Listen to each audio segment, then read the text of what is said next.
بسم اللہ الرحمن الرحیم. السلام علیکم ناظرین. جرگوں کی سرزمین افغانستان کے دارالحکومت کابل سے خصوصی جرگہ لے کر سلیم صافی حاضر خدمت ہے. علامہ محمد اقبال نے کہا تھا کہ آسیا یک پہ کرو آبے گلست، ملت افغان درا پہ کر دلست، از کشادی او کشاد آسیا، در فسادی او فساد آسیا. اقبال نے تو یہ کہا تھا کہ اگر افغانستان میں فساد ہوگا تو پورے ایشیا میں فساد ہوگا، لیکن وقت نے ثابت کر دیا کہ صرف ایشیا میں نہیں، اگر افغانستان میں امن نہ ہو تو پوری دنیا تک اس کی تپش، واشنگٹن سے لے کے نیو یارک تک اور فرانس سے لے کے دنیا کے ہر خطے تک اس کی تپش پہنچ سکتی ہے. پاکستان ان ممالک میں شامل ہے جو افغانستان کی حالات سے سب سے زیادہ متاثر ہوا، اور جہاں ایک طرف افغانستان کے عوام اور افغانستان کی حکومت ایک لمبے عرصے سے دہشت گردی کی افرید سے لڑ رہی ہے، وہاں کچھ عرصے سے پاکستان کی حکومت اور سیکیورٹی فورسز کو بھی دہشت گردی کی لعنت سے لڑنا پڑ رہا ہے. اور اقبال کی وہ بات حرف بحرف پورے ایشیا اور پاکستان کے بارے میں ثابت ہو رہی ہے. جب افغانستان میں گزشتہ انتخابات کے دوران جناب ڈاکٹر محمد اشرف غنی صاحب صدر بنے تو انہوں نے پاکستان کے ساتھ تعلقات کے ایک نئے باب کا آغاز کر دیا. وہ پہلے صدر تھے شاید افغانستان کے جنہوں نے پاکستان کے ہندوستان کے حوالے سے کنسرنز کو ایڈریس کیا. وہ GHQ میں گئے اور وہاں شہداء کے مزار پہ پھول بھی چڑھائے. پاکستان میں بھی ڈاکٹر اشرف غنی صاحب کا نہایت والہانہ خیر مقدم کیا گیا، اور پہلی مرتبہ دیکھنے کو ملا کہ پاکستانی میڈیا میں افغانستان کے کسی پریزیڈنٹ کو خراج تحسین پیش کیا جا رہا ہے. لیکن بدقسمتی سے دوستی، محبت اور کوآپریشن کا یہ دورانیہ مختصر رہا. کچھ عرصے سے ہم دیکھ رہے ہیں کہ ایک بار پھر شکوے شکایات دونوں طرف سے سامنے آ رہی ہیں، دونوں طرف سے الزامات بھی لگ رہے ہیں، اور وہ جو امن کا، دوستی کا، محبت کا خواب دیکھا جا رہا ہے، بعض اوقات ایسا لگتا ہے کہ وہ پورا نہیں ہونے جا رہا. آج ہم جناب ڈاکٹر محمد اشرف غنی صاحب کے سامنے حاضر ہوئے ہیں، اسلامی جمہوریہ افغانستان کے صدر کے پاس، اور ان سے یہ جاننے کی کوشش کریں گے کہ افغانستان اس وقت کن حالات سے گزر رہا ہے، اور یہ جو دوستی میں دراڑیں آئی ہیں اس کی کیا وجہ ہے، اور جو شکوے شکایات ہیں وہ کیا ہے، اور کیا دوبارہ ان محبتوں کا، اس تعاون کا باب کھل سکتا ہے یا نہیں. میں نہایت مشکور ہوں جناب ڈاکٹر محمد اشرف غنی صاحب کا، صدر اسلامی جمہوریہ افغانستان کا، کہ انہوں نے اپنے نہایت قیمتی وقت میں سے وقت نکالا اور جیو نیوز کو اور جرگہ کو یہ عزت بخشی. بہت شکریہ جناب ڈاکٹر اشرف غنی صاحب. First, I was reading an article in New Yorker about your personality, and I remember one of your speech which you delivered in 2005, I think, that was about how to fix the failed state, and you were considered to be an authority on worldwide for this subject. How do you experienced your theory in Afghanistan? And sometimes it looks that you were unable to bring your theory fixing the failed states to Afghanistan in practice. Am I right? Bismillah ar-Rahman ar-Rahim. Safi, delighted to welcome you. My greetings, salams to the viewers of GEO. Afghanistan is moving. What was the situation that we confronted? Simply put, an attempt to overthrow the constitution of Afghanistan, to overthrow the legitimate government of Afghanistan, to ignore the will of the people of Afghanistan. Failing that, to divide the geography of Afghanistan, God forbid, into two systems. Unleashing of networks of terror and violence that the world has not seen, it's only recently has experienced. We've overcome. One thing, inshallah, you need to realize. Afghanistan has existed for 5,000 years. Long before I'm gone, this country is permanent. The sooner everybody realizes it, and as Great Iqbal, that whom you cited, indicated, there cannot be a coordination while there is discord in Afghanistan. And the discord has implications. We are not only defending our country with blood, with sacrifice every day, we're building. We're building the consensus to build an effective state, an inclusive state, and a democratic state. And the period of time since I've had the honor and the burden of responsibility is too short to judge success or failure yet. Mr. President, some days back in Warsaw, once again the world community and the NATO pledged the support of the Afghanistan and the Afghanistan people and the Afghan government. What's your assessment? Till what time Afghanistan will need the foreign assistance and the foreign troops? And till what time we can expect that Afghanistan will be able to defend its border with its own forces? We are defending our country. We are defending our sovereignty. International forces are not engaged in combat. This was unthinkable if you look into a lot of regional commentators and international commentators. They thought we didn't have a prayer, that Afghan army was made of puff. But the Afghan army is real. The Afghan security forces are real. This year alone, 3 intensive waves of battle have been launched against us. We've crushed them. Why is there war? And why are international troops still in non-combat roles here? Because our overtures for peace, our entire program for peace, our outreach for peace was not accepted. Had my sincere efforts that you referred to with Pakistani leaders, civil and military, had been accepted, Afghanistan would not have had to fight when we would have not needed international troops. But they were wrong assumptions. I think we've shown them that the international community, the assumption was that the international community is tired, it's exhausted, it's overextended. Afghanistan will not be a priority. I hope it's been proven beyond doubt in Warsaw that the consensus on Afghanistan is unprecedented. Why is there a consensus? Because we are doing our part, and the problem is not confined. This is not a civil war. The networks of international terror, the support that they draw, require international cooperation. We will be, with every day, our security forces are becoming stronger, but we need international support because the war is both regional and international. But outside Afghanistan, generally, the people believe that it's not the Afghan forces, but it's the NATO and the American who are defending Afghanistan. So who is leading the defense activity in Pakistan? Your own forces or the American? Our own forces are leading. Well, go look at our barracks. People who are dying. How many American casualties are in Afghanistan? How many European casualties are in Afghanistan since I've become president? Combat requires casualties. This is an Afghan-led operation. We hope that people who are our neighbors will at least bother to check their facts. You cannot, when I used to do field work, in 1986, Ms. Boto had just returned, and I would go attend all the demonstrations.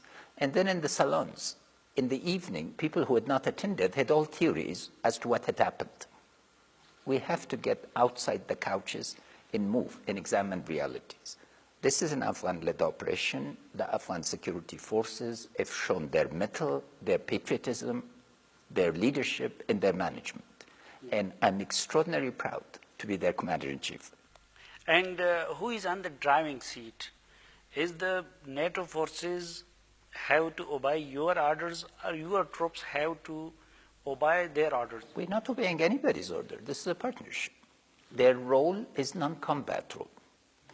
In a non-combat role, they provide advice, assist, and train. In counterterrorism, we have joint operations, and I issue orders. For instance, I ordered that the men going by the name of Markhatab, who committed the heinous crime of the children, attacking and killing children in Peshawar and taking pride in it, should be bombed, and he was. What is the biggest challenge to the security and to the lives of the Afghan people? Is it Al-Qaeda? It is Taliban? Is the surrounding countries, the proxies? Our biggest problem is state-to-state relationship with Pakistan. This is the biggest problem. That's the biggest problem. It's the fundamental issue of regional security. Because there are two wars going on. One war is getting coverage. The other war is not getting global coverage. Pakistan has 200,000 armed personnel along the Durand line. And they're using force continuously, and it's a courageous act. But the fundamental problem are terrorist networks. But because we have not reached state-to-state coordination, we are facing fundamental issues. Sovereign equality between states, an agreement to international rules of the game defining relations between the states is key to regional stability. That has been my message. This is continued my message. We need to arrive at common understanding. The quadrilateral process brought this to a very organized framework, and we hope that we can move back towards implementation. So, Your Excellency, do you think that this state-to-state relations problems with Pakistan, this is more biggest problem than Taliban, Al-Qaeda, and other terrorists? Absolutely. Those are threats. This is a fundamental solution because there's sanctuary. Can anybody deny that there are Taliban officers in Quetta? You go and interview with them. If you want addresses, I'll give you all the addresses. Of course I can give you the addresses. Our Corps commander went and asked to take a ride with the Corps commander Quetta to give them the addresses. They're openly recruiting. They're financed. They're logistic supplies. And sanctuary is against international rules. Mr. President, we are hearing this slogan from both sides, that the enemy of Pakistan is the enemy of Afghanistan, and the enemy of Afghanistan is the enemy of Pakistan.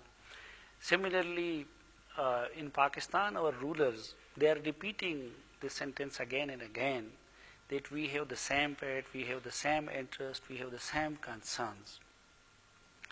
Then the question is, why we are not reaching to a joint strategy to fight this menace of terrorism, in poverty, and other evils? First of all, look at the potential. Cooperation between us, solid state-to-state relationship, people-to-people relationship. We have a very long history, and there are enormous set of ties. But state-to-state relationship is key. In relation between governments, there is no emotion. This is a rational discussion. It's interest-based. You reciprocate, we reciprocate. Afghanistan is part of no one's strategic debt. It is never going to be anyone's dependency. Whoever has tried this has failed. Understand this as an historical people, as a people who were willing to sacrifice 1.5 million people to win a jihad that nobody thought possible. Islam is part of our warp and woof. We have a total consensus on this because we unite about this. That the question is not rhetoric. The question is action in practice. We have not allowed, as our latest action again shows, we are not giving sanctuary. We have not allowed open offices. We have not allowed networks of recruitment. We see the danger of terrorism. Any child, whether Afghan, in Punjab, in Peshawar, in Quetta, Karachi, anywhere in the world or around, is valuable. Any threat to that child, we take as a threat to ourselves. When we say, what we ask is that Iqbal be listened to, that the founder of Pakistan's movement be paid attention to, because he understood us. And his memoirs of Afghanistan move us. His poetry moves me deep. Again, I've read almost all the poetry last year from the beginning to end. Here is the question. We cannot say that one group or terrorist amend our constitution, change our Army Act, have a national action plan, and then simultaneously tolerate another group that attempts to overthrow, to undermine, to bring horror, death, and destruction to our neighbor. This is not acceptable. But do you not think, Mr. President, that now Afghanistan is repeating the same mistake which was committed by the Pakistani establishment in the past? For example, look at to the Fazlullah presence in Afghanistan, and similarly to... Fazlullah, we have bombed 11 times. 11 times? 11 times, 11 operations at least I've authorized. We've gotten his closest affiliates. That he has 7 lives is not my problem. Can you show me a single operation against Ghani? Can you show me a single operation against Mullah Omar, against Mansour? Mansour travels on a Pakistani passport out of Karachi. Does Fazlullah travel on an Afghan passport out of Kabul, or Kandahar, or Herat? Please look, you're not reciprocating our actions. I can give you chapter and verse of the number of operations. Can anybody in Pakistan give me an indication of a single action for use of force against these groups? They're wounded. Treatment in hospitals. Open meetings in Islamabad. Is the operation in North Waziristan was not against the Haqqanis, and that was not on the demand of the Afghan government? The operation in North Waziristan was on the basis of the national imperatives of Pakistan. The threat became large. You've covered it. General El Sharif made a courageous decision to use it. But the consequence of this was that a series of terrorist groups, like beehives, changed their places, increased the threats to us. And the Haqqanis were not touched. The Haqqani network is intact. Miram Shah was hit, and it's very real. And that operation needs to be appreciated. Facts are facts. But we will accept any credible third-party verification. And our proposals are always constructive, sufficient. We say, if we agree the threat to Pakistan is threat to Afghanistan, and threat to Afghanistan is a threat to Pakistan, let's arrive at a systematic framework and have it verified. Mr. President, the Pakistani government, and particularly the Pakistani establishment, they are mostly and very concerned about the presence and the activities of the Indian RAW on the Pakistani border, and they claim that they have so many evidence of use of the Pakistani side by the RAW against Pakistan. So did you address that concern of the Pakistan? Look, I've had meetings with General El Sharif, with the head of ISI, with Prime Minister Sharif, and with others. Not a scrap of evidence has been presented to me. And Afghan policy is continuous. We will not permit our country to be used for destabilization of any other country, particularly the neighborhood. 2, we will not sponsor terrorist groups as an instrument of policy. We will not use state organizations as non-state actors. Some people live in a world of mythology. They believe their own allegations. If there are indications, if there are allegations, let's agree to a third-party verification. Would they accept the Chinese? They accept the US? Who would they accept? Allegations cannot be made. Allegations need to be substantiated. Again, Afghanistan sees itself as a roundabout, a place of meeting of civilizations, cultures, trade, a source of harmony. For thousands of years, we had fulfilled this function from the Great Silk Road, from taking Indian numbers that became known subsequently as the Arabic numbers. We took mathematics and astronomy during the Muslim period. We are a place of meeting. We do not want to be a source of contentions. We are not part of proxy wars. We want a solid relationship, and it's important to have a fact-based approach and a goal-oriented policy. Our policy is good neighborliness, cooperation, linking Central Asia to South Asia, and despite any tension, our economic cooperation. We are working on TAPI, we're working on the transmission line from Turkmenistan, we're working on Kasa, the transmission line. We have not slowed down, but as a landlocked country, we have rights to transit, and transit needs to be. Our relationship is multidimensional. Our greatest problem is poverty. And poverty can be uplifted through regional cooperation. So regional cooperation is absolutely central to the type of policy that I lead and the type of threats. Mr. President, you are so clear in your mind to act against TTP leadership, and if you are ready to address the concern of the Pakistani government regarding the Indian or the raw presence in the region, then why the NDS or the Afghan government refuses the intelligence cooperation, and when you were going to patch a deal between the cooperation of ISI and your NDS, so why that efforts didn't materialize?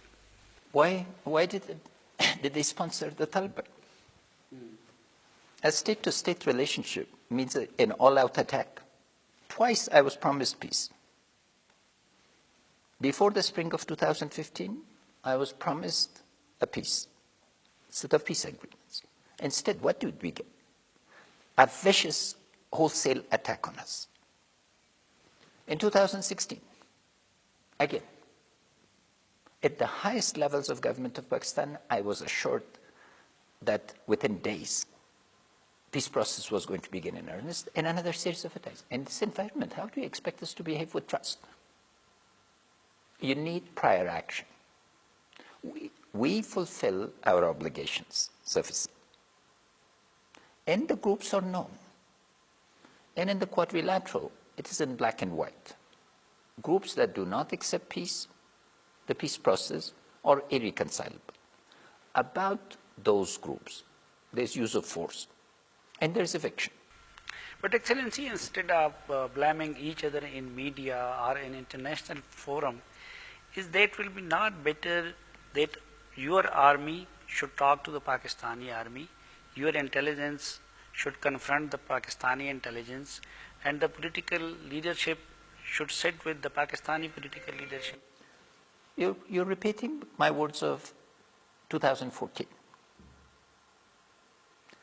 But trust needs to be established. We need to be assured that Pakistan is not going to give sanctuary to groups whose aim is overthrow of a legitimate government. You cannot have it both ways. We tried that.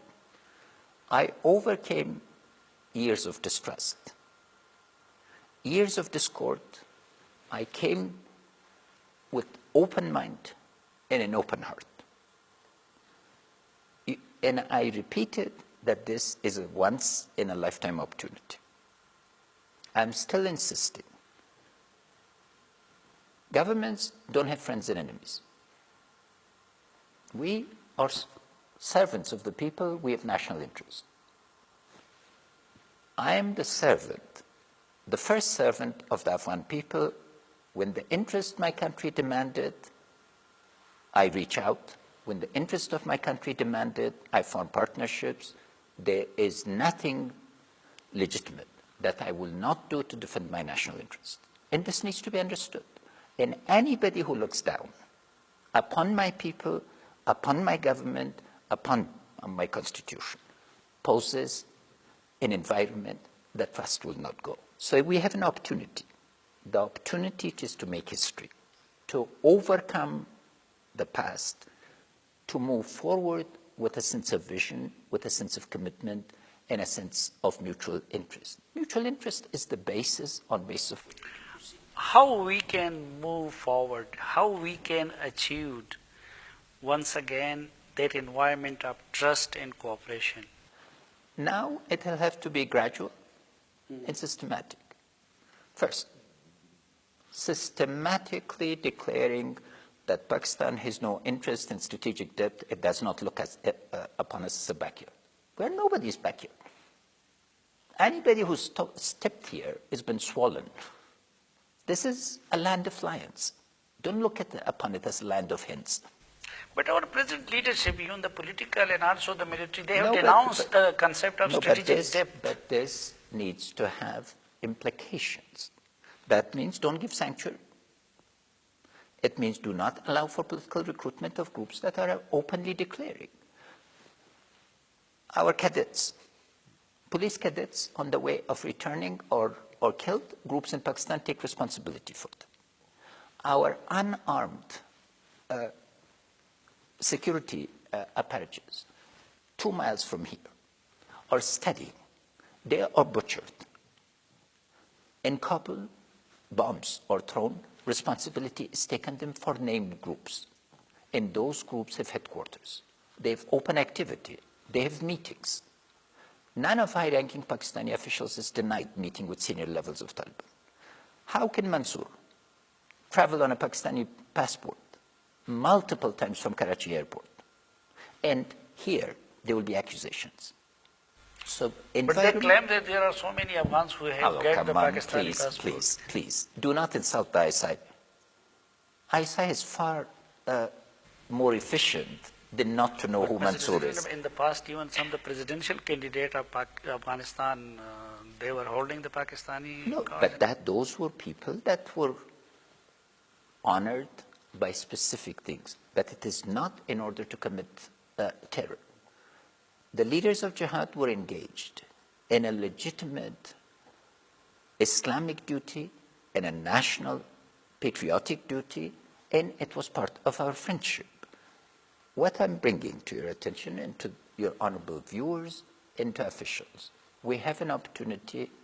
We have prepared roadmaps. There have been non-papers that have been shared. There is opportunity to act. And I hope that illusions that the government of Afghanistan will collapse, that the Afghan army will collapse, that international forces will abandon us, that we will run out of resources or will or determination.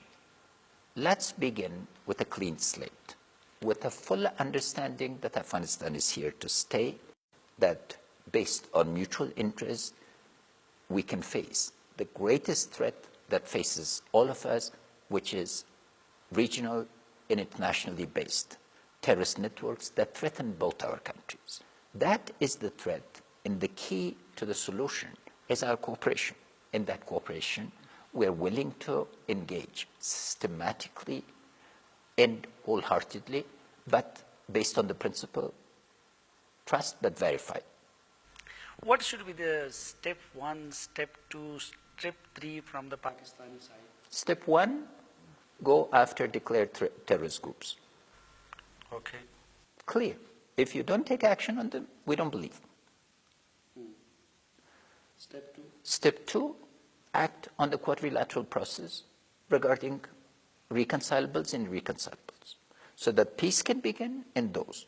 3, those who reject peace should be evicted from Pakistan. And what the Afghan side will reciprocate? Afghan side will cooperate with counterterrorism. The threat of terrorism is the two sides of the line. If now become a ground for attacks on both of us. Threat of terrorism in Pakistan cannot be contained without full regional and global cooperation. We will engage in full cooperation across the board. People-to-people relationship, economy-to-economy relationship, security-to-security relationship, political-to-political, and cultural-to-cultural. And in that condition, your government is ready to address the Pakistani concern regarding Indian presence or TTP or Baloch separate? If India is an historical friend of Afghanistan, India is building dams in Afghanistan and helping building our parliament. India is a democratic country sharing our democratic aspirations. Our foreign policy is no one's business but ours, as long as it's constructive. If destructive allegations are made, we will verify. But we are proud of our friendship with India. We are proud of our friendship with China, with the United States. That is the essence of sovereignty. Essence of sovereignty is that you are free to strike partnerships with others. The essence of regional stability is that your friendships with others do not pose threats to your neighbors.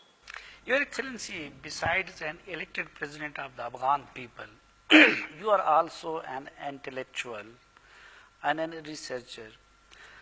I want to understand how you will categorize the relationship of Pakistan and Afghanistan at this stage. Can we say them brother? Can we say them friend? Can we say it a love and hate relation? Or God forbid, we can say enmity or enemy? In relations between states, there is no emotion. When you call each other brother, it means you're claiming an emotional relationship. Emotional relationships come when there is a stable state-to-state relationship. The phase of brotherhood is later. That's between people. That's not between governments. I do not conduct the affairs of the state based on a model of a family. You can ask all my colleagues. My relationship with them are instrumental in the service of patriotism. We all believe in this basis because family. Dost Muhammad, the man who put back together Afghanistan, faced his brothers. And the elder brother said, based on Afghan honor, now surrender to me the province of Qalad. He said, in the affairs of the state, there's no family relationship. That was one of my predecessors, known as the Great Emir. So our relationship are clear. Clarity in our relationship has been established. Now we need to act to bring about understanding and trust. There's been an undeclared war against us. In this, I articulated both to Pakistani government, to the Pakistani security forces, to the media, to parliament. No one questioned that. The undeclared war must end. And because of it, the two sides must engage in a systematic, constructive dialogue to bring about. What's the danger? The danger is that we could move from excellent people-to-people relationship to enmity between people. That's what I'm trying to avoid.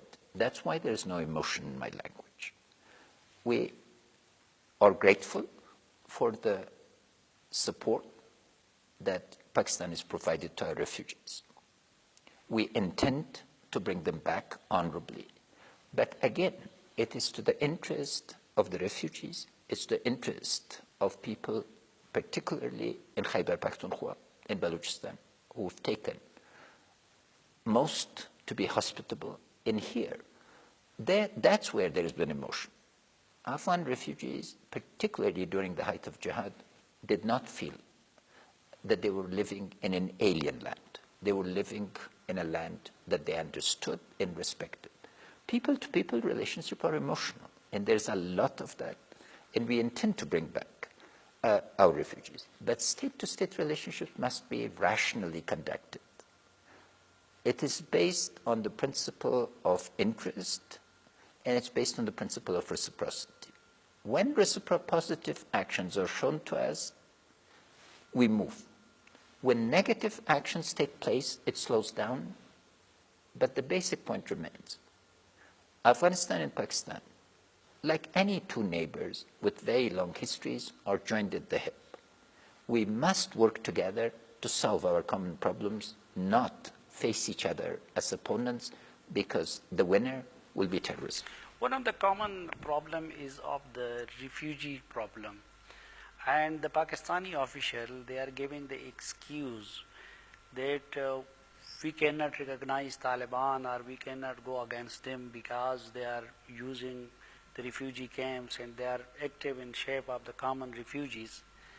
So why the Afghan government is not bringing back its own citizens? Because we didn't even witness in President Karzai period, no refugees came back to their country.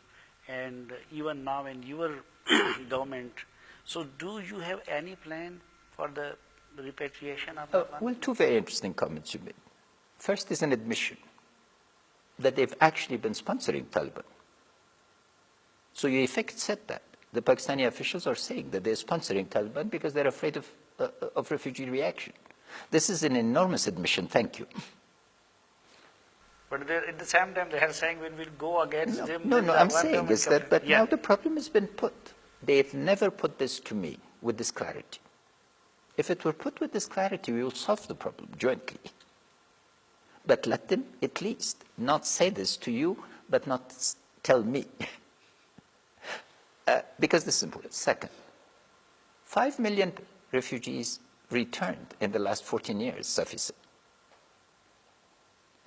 At least 2 million of them returned from Pakistan. So it's not that we've not. This is a country which was emptied. So, 3, we're very keen to have a holistic approach. Part of the Brussels conference is not going to be just migration outward, but to solve the... I've repeatedly said, and I'm repeating it again, Afghanistan is in an incomplete body till the estimated 4 million refugees in Pakistan, in Iran, return back to our land. But that means I have to have the opportunity to focus on the economy, to move the economy with, if we want the refugees to be absorbed, we have to ensure 6 to 9% rate of growth. I'm absolutely keen to do this, and that regional cooperation will cut this process, because all studies have shown once you go from conflict to peace, the neighbors alone benefit from 1 to 2%, save the country. So it's in our mutual interest if the question of refugees in their reactions is of concern, and this would be legitimate, we can arrange, as part of our discussions, a systematic attempt to repatriate our refugees. Mr. President, although they are challenging the Afghan government, they are killing the Afghan people, but at the same time, the Taliban, they are the Afghans. So why your government is not going to talk directly to the Taliban? Because now their representatives in Qatar, you can contact them, you can talk them. So why Afghan itself are giving opportunity to third forces to come and to intervene? Well, several things. When we talked during President Karzai's time, weren't the same people arrested? Why was Mullah Baradar arrested? Because he was talking to the Afghans. We needed to make sure, Safi said, this is a multidimensional conflict. First thing, because of that, priority was to differentiate state-to-state relationship with Pakistan, people-to-people relationship with Pakistan as distinct. We need first peace between the two countries. As long as a proxy war is being launched from Pakistan, and as you just said, for whatever set of reasons, they tolerate it or accept it or encourage it, then we have a state-to-state problem. Show me a place where sanctuary has been provided and peace has been established through direct talks. Two, we are talking. We are talking to the Ikmatiyar group. We've offered talks now and again. In my speech to the Afghan parliament after the attack on Kabul, I said, we do not demand peace from Pakistan. We demand commitments of a state-to-state. We are engaging and we will engage. But it was important to address that dimension that connects directly to Pakistan. And as you've just stated, again I'm stating, they've made a significant statement. But this is not justification. Terrorism cannot be differentiated. And what you've indicated, citing unnamed officials, is that there's good terrorism and bad terrorism. And that is unacceptable to us. But the Pakistani side said that when we bring Taliban to Murree, then why the news of Mullah Omar death was released to the media from the Afghan government? Or The news of Mullah Omar's death came from the Taliban. It was not leaked by the Afghan government? No, we give an official. We didn't leak. We give an official statement. Leak is when you say something and you don't acknowledge it. My foot had been broken. I was going for an operation. I'd got 19 stitches. And it needed to come, and the news was leaking. We verified 19 different sources, all within Taliban groups. How is it that, again, an incredibly competent regional intelligence organization did not know for 2 years? And in all the discussions that were conducted with intentions of sincerity, a simple fact like this was not shared with us. Mr. President, what your government can offer to Taliban? Is there any meeting point because they are not accepting your constitution? What we are offering Taliban is common citizenship, common destiny, common vision, and inclusion. We accept the Constitution does not differentiate between Afghans. An Afghan who accepts, this is the charter of our existence. And we must live together. We are offering that, and the details of what divide us are subject of peace talks. We did not put preconditions. I've looked at more than 100 peace agreements. I wrote a long article of the days when I had time to write articles. And based on that, I drew lessons, and one of the key lessons was that we should show our sincerity. We have shown our sincerity and our commitment. But this cannot be, what can be brought in the negotiation process cannot be gained in the battlefield. And what happened with the deal with Hizb Islami? It's proceeding. We are still in discussions. It's a constructive dialogue. We're hopeful. You are hopeful? Yes. And when we should expect you in Pakistan once again? When Pakistani leaders come with clarity regarding the relationships and the key questions that we have. Last time I was there, reciprocity now is that the leadership of Pakistan comes here. I called Prime Minister Sharif, wished him well, and informed him that we had eliminated the heinous criminal. Our Prime Minister has just passed through and heart surgery. Now he have a new heart.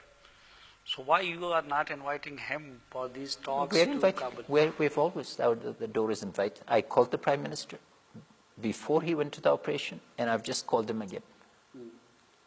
And you are inviting him to visit Kabul? Of course. We're delighted to have the Prime Minister. Mr. President of Islamic Republic of Afghanistan, Dr. Ashraf Ghani, thank you very much. Thank you, sir. Once again. Manana. Dera shukriya. Shukriya. नाज़रीन, doctor Ashraf Ghani साहब सदर इस्लामी जमहूरिया अफ़गानिस्तान की गुफ्तगू आपने मुलाहिज़ा की।